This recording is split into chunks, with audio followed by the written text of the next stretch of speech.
이 출애굽기의 전체 이야기를 결혼 언약이라는 관점으로 한번 훑어보았습니다. 그래서 1장부터 18장까지는 이제 신부를 탈출시키는 이야기고, 19장부터 24절까지의 내용이 이제 혼인 예식 장면이었죠. 그리고 25장부터 40장까지가 이제 신랑 신부가 함께 지낼 신혼집을 만드는 이야기입니다. 그러니까 이 출애굽기의 전반적인 이야기들이 하나님과 이스라엘 간의, 하나님과 우리의 아름다운 사랑 이야기이다라는 것이죠. 그러나 우리가 잘 알듯이 이 아름답고 또 위대한 사랑 이야기가 막장 드라마로 이제 변하게 됩니다. 이제 신부가 옛 남자를 이제 아직까지 잊지 못했던 것이죠. 그래서 24장에서 피로연이 끝나고 이제 하나님께서 모세를 산 위에 구름 속으로 부르십니다. 그리고 나서 이어지는 내용이 이제 돌판을 이제 마련하시고, 이제 성막을 어떻게 지을 것인가 그것을 이제 가르쳐 주시고, 또 안식일 규례 등등을 이제 주십니다. 이렇게 모세가 율법을 받으려고 시내산에 올라가 있는 동안에 이제 이스라엘 백성들은 이제 40일이 지났는데도 모세가 내려오지 않으니까 이제 불안해합니다. 그러면서 이제 금송아지를 만들죠. 그래서 금송아지를 만들고 나서 하는 말이, 이 금송아지가 이제 너희를 애굽 땅에서 인도하여 낸 너희 신이다, 이렇게 말합니다. 그러니까 뭐 단순히 지금 이스라엘 백성들이 이집트에서 섬기던 신을 다시 섬기는 장면은 아니죠, 분명히. 하나님, 눈에 보이지 않는 하나님이 이스라엘과 어떻게 소통하셨냐, 그 중보자이자 중매자인 이제 모세를 통해서 하나님께서 말씀하셨죠. 그래서 이스라엘 입장에서는 모세가 있는 것이 하나님이 있다는 것의 증거였고, 모세의 말이 하나님의 말씀이었습니다. 눈에 보이는 신과 같은 존재였죠, 모세가. 근데 그 모세가 사라지고 나니까 불안한 겁니다. 우리 신은 어딨냐. 이집트 같은 경우는 곳곳에 그 신들의 형상이 있었는데, 이제 유일한 이제 모세가 사라지니까 이집트에서 신들을 섬기던 방식 그대로 금송아지를 만들어서, 이분이 바로 우리를 이집트에서 구원해내신 여호와 하나님이시다 하면서 이제 섬긴 것이죠. 그러니까 옛 버릇을 고치지 못하고 이제 바람을 핀 것과 마찬가지입니다. 결혼하자마자 이제 이런 일이 벌어진 것이죠. 이게 이제 32장부터 쭉 이어지는 출애굽기 중간의 스토리입니다. 그래서 오늘 읽은 본문의 내용을 보면은 모세가 이제 산 밑에서 이제 무슨 일이 벌어지는지 모르는 이 상황 속에서 이제 하나님과 계속해서 이야기를 나누고 있었죠. 근데 하나님께서 이야기를 딱 중단하십니다. 그리고서는 말씀하시는 거죠. 내가 도저히 이 더러운 이스라엘과 함께 할 수 없다. 엄청나게 진노하십니다. 이스라엘이 출애굽한 이후에도 계속해서 불순종하고 불평하고 잘못했죠. 그러나 그때 하나님께서 보여주셨던 진노와 지금 하나님께서 이 장면에서 보여주시는 진노는 그 질이 다릅니다. 왜냐하면 지금은 신랑으로서의 진노를 보여주고 계시기 때문입니다. 아내가 바람피는 장면을 눈앞에서 목격한 신랑의 진노로 지금 진노하고 계시는 것이죠. 그래서 너무 노하셔서 이스라엘을 다 진멸시켜버리고 내가 모세 너로부터 다시 새로운 역사를 쓰겠다, 이렇게 말씀하십니다. 너의 자손을 많아지게 하겠다. 모세 입장에서는 이게 굉장히 황송한 일이죠. 내가 이제 새로운 아담, 이제 새로운 아브라함이 되는구나, 이렇게 생각할 수 있는데, 이제 모세는 하나님 앞에 엎드립니다. 이런 방식으로 모세는 출애굽기에서 분명하게 예수 그리스도를 예표하는 인물로 등장하고 있습니다. 19장에서는 신랑인 하나님과 신부인 이스라엘 사이를 중매하는 역할로 등장했다면, 오늘 32장과 33장에 걸쳐서 등장하는 모세의 중보 사역을 살펴볼 텐데요. 총 3번에 걸쳐서 하나님 앞에 엎드려서 중보하는 모습을 보여주고 있습니다. 먼저 우리가 함께 읽은 본문은 이제 첫 번째 중보입니다. 그러니까 하나님께서 이스라엘을 다 쓸어버리겠다, 다 그냥 초토화시켜 버리겠다라고 하시니까 모세가 이제 엎드려서 간구하는 것이죠. 그러면서 이제 2가지 이야기를 합니다. 하나님께서 지금 화나신 건 알겠는데, 지금 하나님께서 이스라엘을 다 쓸어버리시면 크게 2가지 면에서 큰 일이 일어납니다. 하나님께서 이스라엘을 구원하시기 위해서 그 거대한 나라 이집트에 그 무시무시한 신들을 다 묵사발 만들어버리고 온 세상을 떠들썩하게 하고 지금 이스라엘을 여기까지 끌고 오셨는데, 세상 사람들이 다 주목하고 있는데, 그래서 그 여호와라는 신이 그렇게 이집트 신들 다 묵사발 내고 자기 백성이라고 데리고 나가서 어떻게 했대? 광야에서 다 죽였대. 이렇게 하면 하나님이 어떤 분이 되시겠습니까? 이러면서 이야기를 하는 것이죠. 그리고 또 하나가 아브라함과 이삭과 야곱에게 하신 그 언약을 기억하소서, 이렇게 두 가지로 하나님 앞에 중보합니다. 그러자 하나님께서 들으시고 이스라엘을 진멸시키려는 계획을 이제 취소하십니다.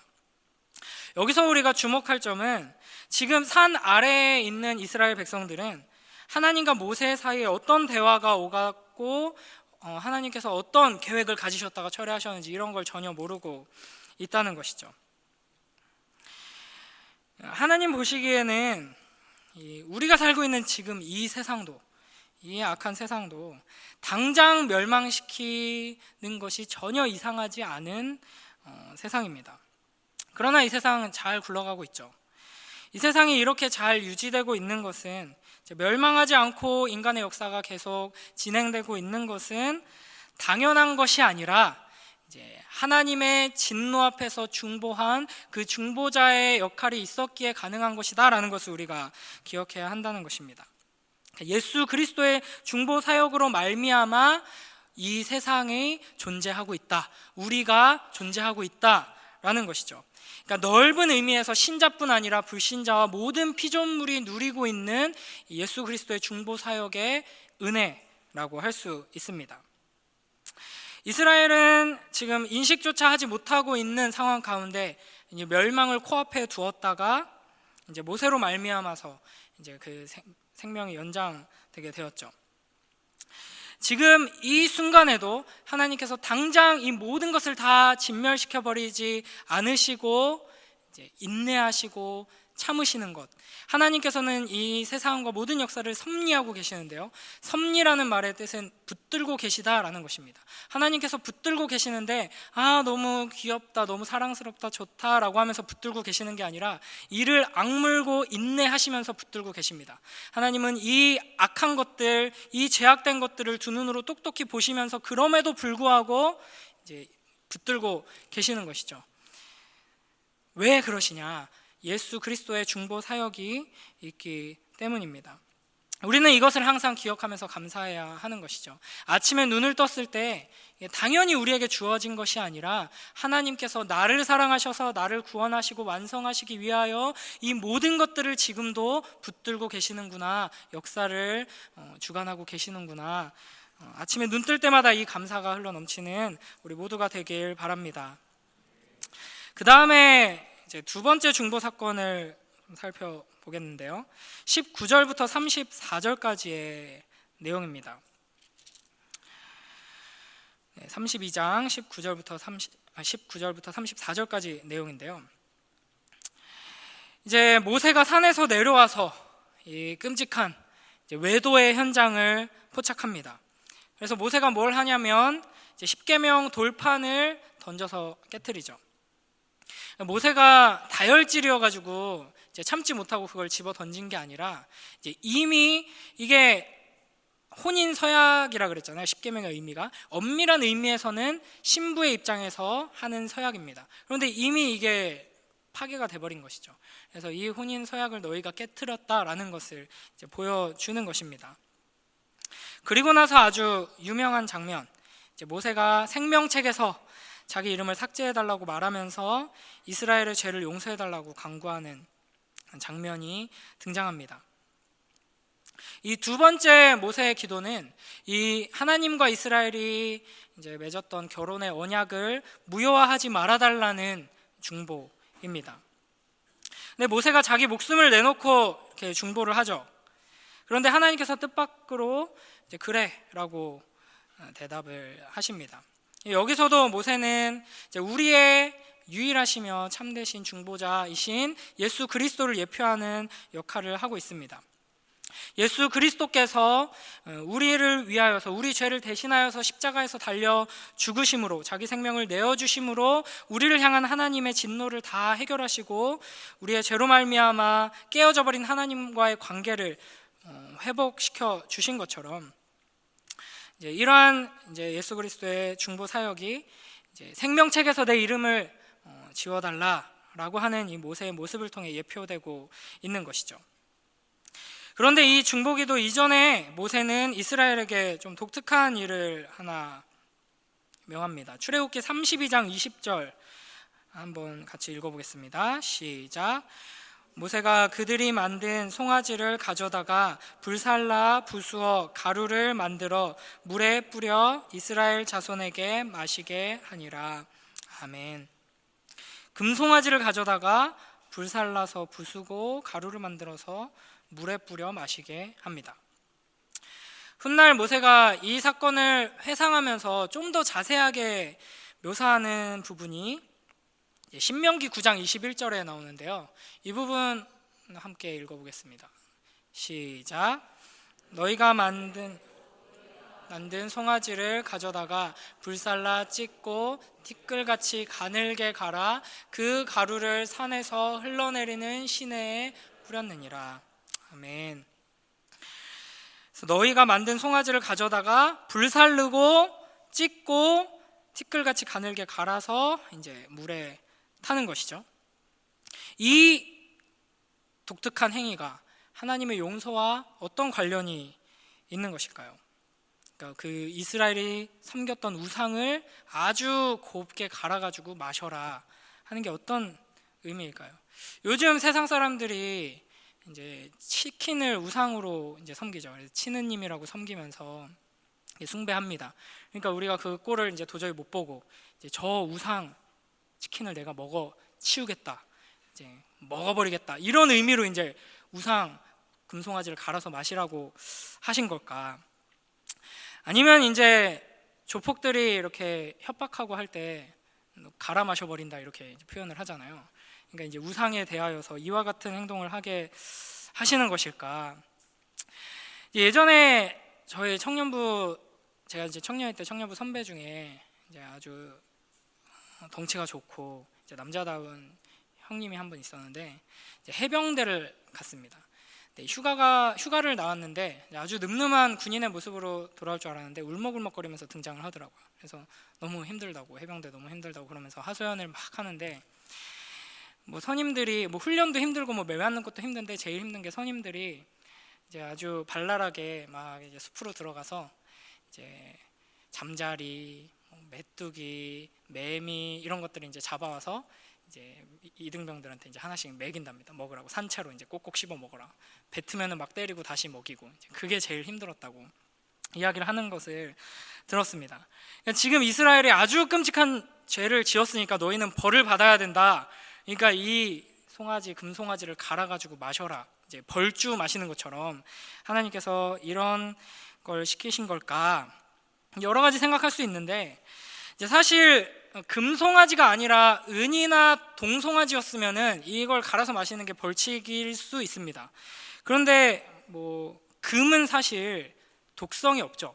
금은 무독성입니다. 먹을 수가 있습니다. 그래서 뭐 여러분은 잘 못 가봤겠지만 아주 최고급 이제 레스토랑 같은 데 가면, 물론 저도 못 가봤습니다만 이제 요리 위에 막 이렇게 금가루가 이제 뿌려져서 나오고 그렇게 하죠. 이제 도교에서는 이제 몸을 이제 신선처럼 이렇게 만들기 위해서 이제 가장 좋은 게 금이다, 그래서 금을 먹는다, 이렇게 말하기도 합니다. 그렇다면 하나님께서 이스라엘에게 이 금송아지를 곱게 빻아서 물에 타서 마셔라 한 이유는 무엇일까? 이거를 이제 궁금해했던 분이 있습니다. 이제 의사 출신 목사님인데요, 네덜란드의 드한이라는 이제 목사님이 계십니다. 마틴 로이드 존스 목사님도 의사 출신 이제 목사님이신데, 이분도 이제 의사 출신이어서 이 본문을 연구하다가 이걸 왜 하신 거지 하는 궁금증과 함께 이제 실제로 이걸 해본 겁니다. 그럼 금을 구해서 아주 곱게 빻아서 물에 넣습니다. 근데 넣는 순간 하나님이 이걸 왜 하라고 하셨구나라는 걸 명확하게 깨닫게 됩니다. 금을 아주 곱게 빻아서 물에 넣으면 그 물이 적포도주 색깔이 됩니다. 이게 이제 이분의 이제 피의 화학이라는 이제 이러한 내용들을 담은 책으로 등장을 하고요. 그리고 지금 현대 여러 유수한 논문들에서도 이제 금의 특성에 대해서 연구하는 논문들을 보면 금은 곱게 갈면 갈수록 그 색깔이 변한다. 물에 넣었기 때문에 그 색깔이 분명하게 드러나게 되는 건데, 이 고대 기술로서 빻을 수 있는 정도 수준으로 빻으면은 이제 적포도주 색깔 정도로 되고요. 이제 지금 현대 기술로 아주 거의 초미세먼지처럼 이렇게 아주 잘게 부숴서 이제 물에 타면 아주 새빨간 이제 색깔을 드러낸다고 합니다.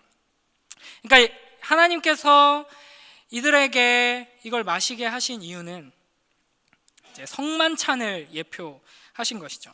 그러니까 하나님께서 이 흉악한 범죄를 그냥 눈 감고 넘어가실 수는 없습니다. 그냥 모른 척 해줄게 라고 하실 수는 없죠. 하나님은 공의의 하나님이십니다. 그래서 이 모세의 중보사역, 나를 생명책에서 지워주시옵소서라고 하는 이 모세의 중보사역에 근거하여서 용서해 주실 뿐 아니라 이 독특한 행위를 하게 하심으로써 예수 그리스도의 피, 그리고 그 예수 그리스도의 피의 언약을 상징하는 이 성만찬을 이제 예표하는 모습을 우리에게 보여주시는 것이죠. 그 다음에 우리 세 번째 중보는 33장 1절에서 14절에 나옵니다. 조금 넘기셔서 우리 33장 우리 1절, 2절, 3절 한번 함께 읽어보겠습니다. 시작.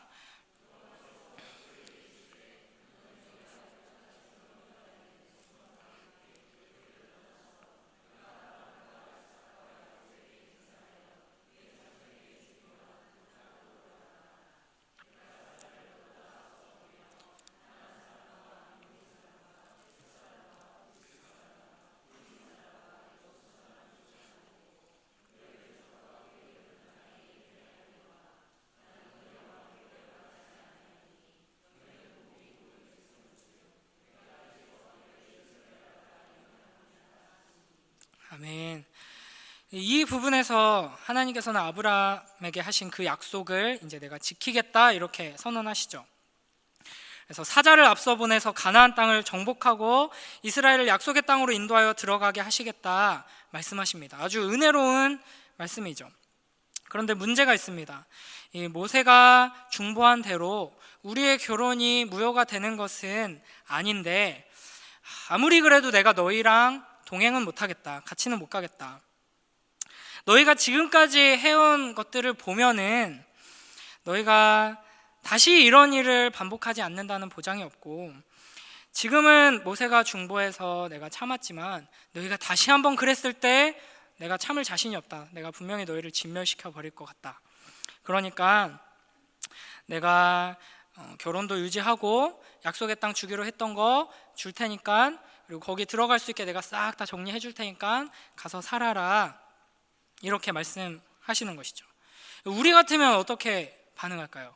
하나님께서 우리한테 뭐 저기 제주도에 한 3,000평 되는 대지에다가 대저택 지어놓고 이제 통장도 가득가득 채워줄 테니까 거기 가서 편하게 행복하게 살아라 약속하셨는데, 우리가 엉망진창 말 안 들으니까 이제 그 약속은 지키겠는데 나는 같이 안 가고 그냥 너 혼자 가서 거기서 살아라 이렇게 하면 네 감사합니다 하고 이제 가겠죠. 그런데 모세의 반응은 어떠하냐면 이 33장 이제 15절 16절 보면은 이제 신랑 신부가 결혼해서 이제 신혼집에 들어가는데 신랑이 없으면 그게 무슨 소용입니까? 이렇게 말하면서 이제 세 번째 중보를 합니다. 제가 제일 감명 깊게 본 영화 중에 이제 노트북이라는 영화가 있습니다. 이렇게 뭐 노트북 두드리는 그런 영화가 아니고요. 이렇게 사랑 이야기인데 진짜 슬픈 영화입니다. 근데 제가 이제 그런 비슷한 경험을 하고 있을 때 그 영화를 봐가지고 이렇게 방문을 걸어 잠그고 이렇게 꺼이꺼이 울면서 보고, 이제 그게 기억날 때 몇 번 그 영화를 더 보곤 했었는데, 그 영화에 보면은 이제 명대사가 나옵니다. 그러니까 젊은 청춘 남녀의 첫사랑이 이야기인데 마지막 장면에 가면 그 두 사람이 이제 부부가 되어서 이제 노년을 보내는 장면이 나옵니다. 근데 이 여자 주인공은 좀 일찍 치매가 걸립니다. 그래서 이 남자 주인공이 이 자기 아내와 함께 요양원 생활을 하죠. 근데 아내는 자기 남편을 알아보지도 못하고 이제 남편은 그 옆에서 그냥 계속 이렇게 챙겨줍니다. 그래서 그 자녀들과 손자 손녀들이 이렇게 와서 이제 자녀들이 아버지한테 이제 설득을 하죠. 이제 엄마는 여기 혼자서도 어차피 알아보지도 못하고 엄마 여기서 혼자서 잘 지내고 계시는데 아버지 저희랑 그냥 가세요. 여기서 무슨 고생이에요. 이렇게 말합니다. 그때 이제 저를 또 꺼이꺼이 울게 했던 이제 명대사가 등장합니다. 이제 사랑하는 니네 엄마를 여기에 혼자 둘 수 없다. 여기가 내 집이다. 너희 엄마가 내 집이다. 이렇게 말합니다. 그래서 이제 저도 이제 이걸 응용해서 이제 저희 아내한테 이런 말을 많이 하죠. 당신이 내 집이에요. 뭐 이런 말. 이제 신혼 때도 저희 이제 코딱지만한 집에 살 때 대궐에 혼자 살아도 아무 소용 없다고. 당신이 내 집이에요. 이렇게 말하곤 했습니다. 그러니까 모세가 지금 이 이야기를 하는 거죠. 아무리 젖과 꿀이 흐르는 땅, 거기 하나님이 다 싹 청소해 주시고 너네 가서 살아라 라고 하신들 그게 무슨 소용입니까? 하나님이 없는 그곳은 아무 의미가 없습니다. 우리가 이제 결혼해서 신혼집으로 가는 건데 신혼집에 남편이 없다는 게 그게 무슨 의미가 있겠습니까? 모세가 지금 이스라엘 백성에게 하나님께서 우리만 가라고 하십니다 이 말을 전했더니 이제 백성들이 장신구를 다 떼고 엉엉 울면서 이렇게 회개합니다. 그래서 우리와 함께 동행하소서 이렇게 기도하죠. 그래서 모세는 아주 분명하게 우리가 하나님과 동행하지 않는다면 우리는 한 걸음도 움직이지 않겠습니다. 이렇게 입장을 취합니다. 그 입장을 가지고 이제 이 앞에서는 홀로 하나님 앞에 나아가 간구했지만 이스라엘 백성과 함께 하나님 앞에 나아가서 슬퍼하면서 이제 기도하죠. 출애굽기 33장 12절에서 이제 14절 말씀을 이제 보면은 이제 이와 같은 이제 중보의 내용들이 이제 등장하고 있습니다. 이게 이제 모세의 세 번째 중보인데요.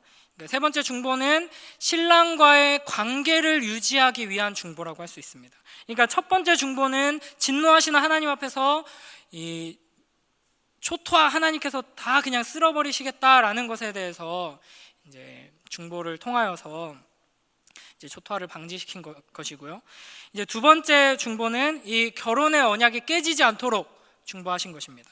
그리고 세 번째는 하나님께서 우리와 동행하시기를 간구하면서 중보한 것이죠.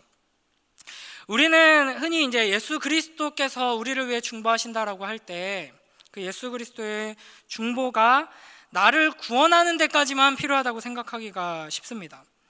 그러나 하나님의 그 진노 앞에서 우리의 멸망당하는 것을 방지하는 것과 또 구원을 얻는 것뿐 아니라 하나님과의 이 아름다운 결혼의 언약 관계가 깨지지 않고 유지되도록 하기 위해서도 예수 그리스도의 그 중보가 필요하고 하나님께서 나와 함께 친밀하게 동행하도록 하기 위해서도 예수 그리스도의 중보가 필요하다라는 것을 오늘 이 모세의 이야기를 통해서 우리는 확인하게 됩니다.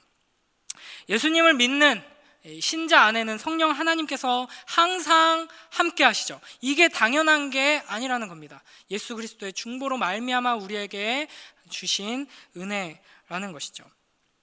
하나님께서는 저 멀리 이제 하늘 위에서 이제 이렇게 우리를 바라보고 계신 것이 아니라 우리 안에 우리 몸을 성전으로 삼으셔서 우리 안에 거하고 계십니다.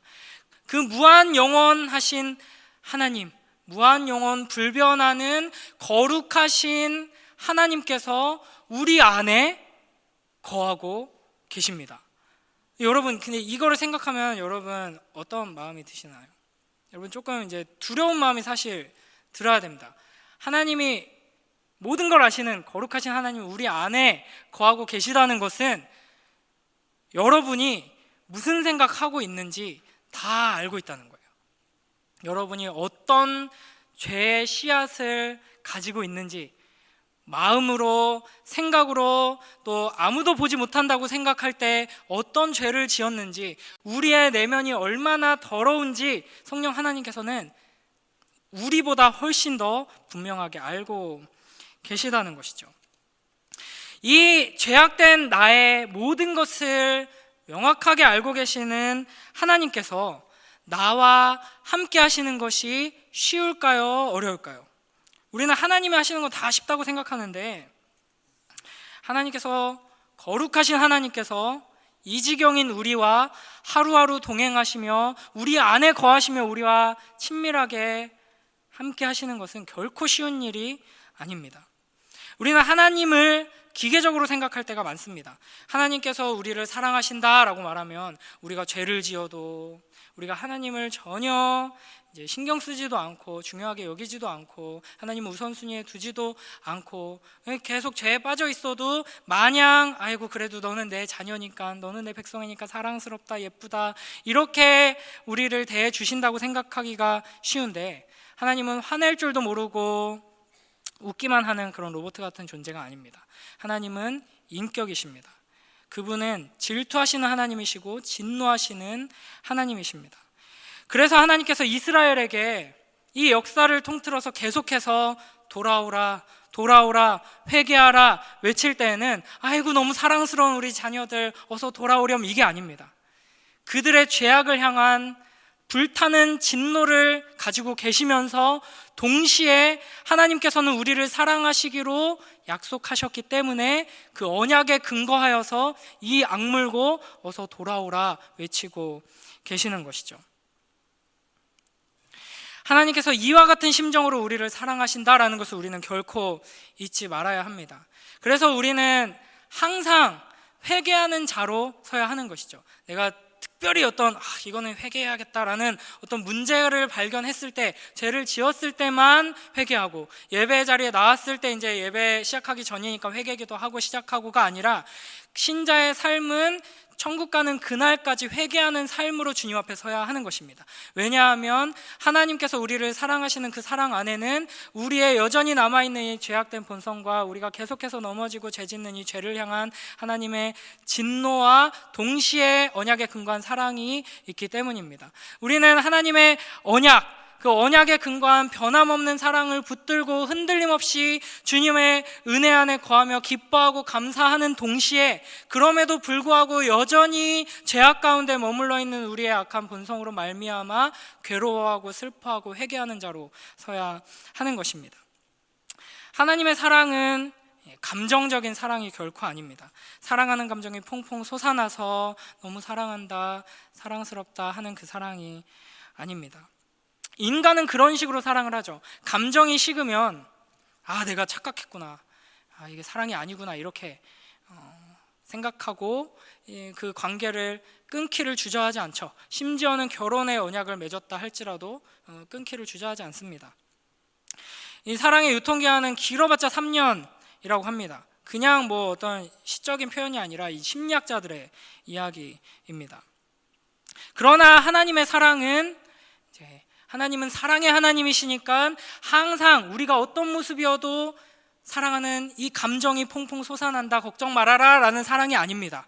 하나님은 우리의 이 죄악된 본성을 보시며 우리의 악한 모습들을 보시며 불같이 진노하시지만, 하나님의 사랑은 감정의 사랑이 아닌 헤세드의 사랑이기 때문에, 언약적인 사랑이기 때문에, 내가 너희를 사랑하기로 약속했다, 그렇기 때문에 나는 이 약속을 지키겠다라는 사랑이기 때문에 변함이 없는 것입니다. 그런 점에서 하나님의 사랑은 이 사랑이라는 감정이 우리의 관계를 유지하는 것이 아니라 이 언약이라는 이 관계가 우리의 사랑을 유지하는 것입니다. 그러니까 우리가 결혼했으니까 계속 사랑하게 되는 것, 사랑하니까 이 결혼 생활이 유지되는 것이 아니라, 결혼을 했으니까 그 결혼의 책임 안에서, 언약 안에서 끝까지 사랑할 수 있게 되는 것이죠. 우리의 죄와 이 수많은 연약함에도 불구하고 우리를 반드시 용서하시고 끝까지 사랑하겠다는 그 약속의 근거에서, 내가 너희를 나의 거룩한 신부로 회복시키고 완성하겠다라는 그 약속으로 말미암아서 하나님께서는 우리를 부르시고 우리에게 말씀하시고 또 우리를 참으시고 기다리시며 또 우리와 여전히 함께하고 계신 것입니다. 우리가 이 하나님의 친밀하게 동행하심, 성령의 교통하심, 성령 하나님께서 우리 안에 거하심에 대하여서 당연하게 생각하지 말고 이것이 얼마나 큰 은혜인가, 하나님께서 얼마나 놀라운 사랑으로 놀라운 인내로 우리를 사랑하고 계신가 하는 것을 우리가 기억하며 항상 감사하고 감격하는 우리 모두가 되길 바랍니다. 그래서 우리는 어느 한순간도 이 중보자이신 예수 그리스도의 중보 없이는 이제 하나님과 교제할 수 없다라는 것입니다. 이 모세 3번에 걸친 이 중보를 통해서 우리는 예수 그리스도께서 하나님과 우리를 위하여서 행하는 일이 무엇인가를 이제 분명하게 볼 수 있습니다. 우리 조금 더 넘겨서 출애굽기 34장 이제 12절부터 17절 이제 말씀을 보면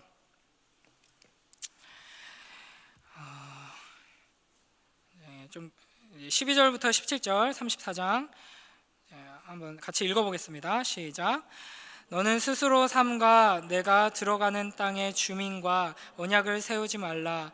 그것이 너희에게 올무가 될까 하노라. 너희는 도리어 그들의 제단들을 헐고 그들의 주상을 깨뜨리고 그들의 아세라상을 찍을지어다.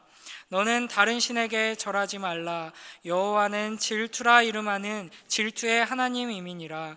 너는 삼가 그 땅의 주민과 언약을 세울지 말지니 이는 그들이 모든 신을 음란하게 섬기며 그들의 신들에게 제물을 드리고 너를 청하면 내가 그 제물을 먹을까 함이며 또 내가 그들의 딸들을 내 아들들의 아내로 삼음으로 그들의 딸들이 그들의 신들을 음란하게 섬기며 내 아들에게 그들의 신들을 음란하게 섬기게 할까 함이니라. 너는 신상들을 부어 만들지 말지니라. 아멘.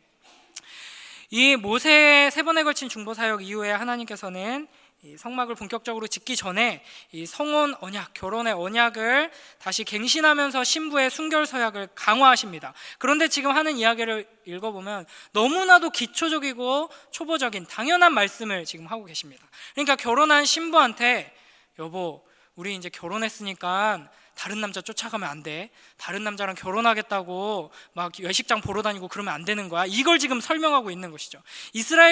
하나님께서는 이스라엘을 얼마나 존귀하게 여기시며 이 온 우주의 창조자이신 하나님과 동등한 위치에서 인격적인 사랑을 나누는 신부로 세우기를 원하시는데 지금 이스라엘의 처지가 어느 정도냐면 이 정도라는 것이죠.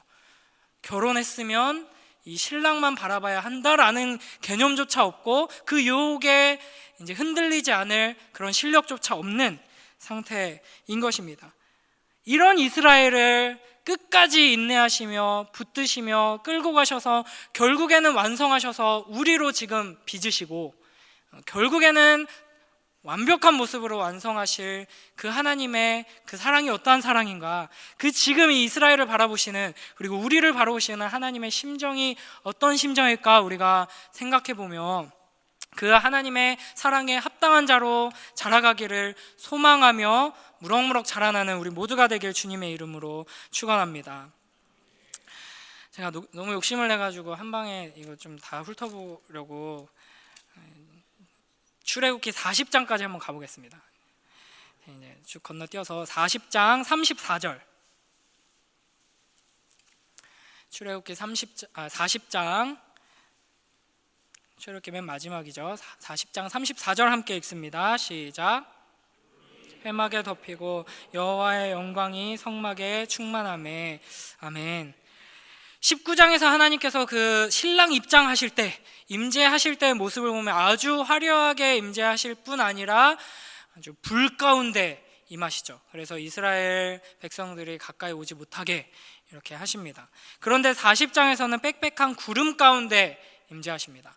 아주 부드럽게 그리고 은밀하게 임재하고 계시죠. 그리고 나서 이제 약속의 땅으로 출발합니다. 신혼집이 지어지고 그 신혼집에서 신랑과 신부가 합방을 하고 달콤한 첫날밤을 보내고 그 다음에 이제 평생 살아갈 그 땅으로 이제 출발하는 거죠. 그런 의미에서 이제 약속의 땅까지 나아가는 그 기간을 이제 시간을 신혼여행이라고 볼 수가 있습니다. 근데 지금 신혼여행 장소가 어디죠? 이제 뭐 경치가 좋은 곳, 뭐 하와이나 뭐 보라카이나 뭐 이런 거 휴양지 뭐 이런 데도 아니고, 뭐 볼거리 즐길 거리가 많은 뭐 그런 지역도 아니고, 아무것도 없는 광야로 지금 신혼여행을 떠나고 있죠. 왜 그러냐면 광야에는 볼 게 없기 때문입니다. 하나님만 바라보고 하나님만 의지하고 하나님과만 교제하면서 하나님만이 나의 신랑 되시고 하나님만으로 내가 살 수 있고 하나님만으로 내가 만족할 수 있다라는 것을 훈련시키기 위하여서 하나님께서는 광야로 이스라엘을 이끌고 가십니다. 그런데 이 신혼여행이 시작된 지 얼마 지나지 않아서 신부가 다시 바람을 피죠. 이집트로 돌아가자, 이 운동을 펼칩니다. 그래서 하나님께서는 이 신혼여행의 기간을 늘리시죠. 40년 동안 이제 신혼여행을 하게 됩니다. 하나님만 바라보는 훈련을 이제 하게 하신 것이죠. 이게 이제 출애굽기의 이야기입니다. 그리고 이제 우리의 이야기입니다. 하나님께서는 우리가 그 약속의 땅에 도달할 그때까지 우리의 삶 속에서 하나님만 바라보며 하나님만으로 만족하며, 뭐 타워 팰리스나 저기 대저택이나 전원주택이나 이런 곳이 내가 소망하며 내가 안식을 누릴 집이 아니라 하나님이 계신 그곳이 내 집이다. 하나님이 내 집이다. 그 영화 노트북의 명대사처럼 그녀가 내 집이다 라는 이 위대한 사랑의 고백을 우리가 하나님을 향해 할 수 있도록 우리를 훈련시키시고 빚으시기 위하여서 그 광야에서 계속해서 우리를 뺑뺑이 돌리시는 것이죠. 하나님께서는 이스라엘을 끝까지 인내하시고 약속하신 대로 사랑하시고 그 사랑 안에서 완성해 가셨습니다.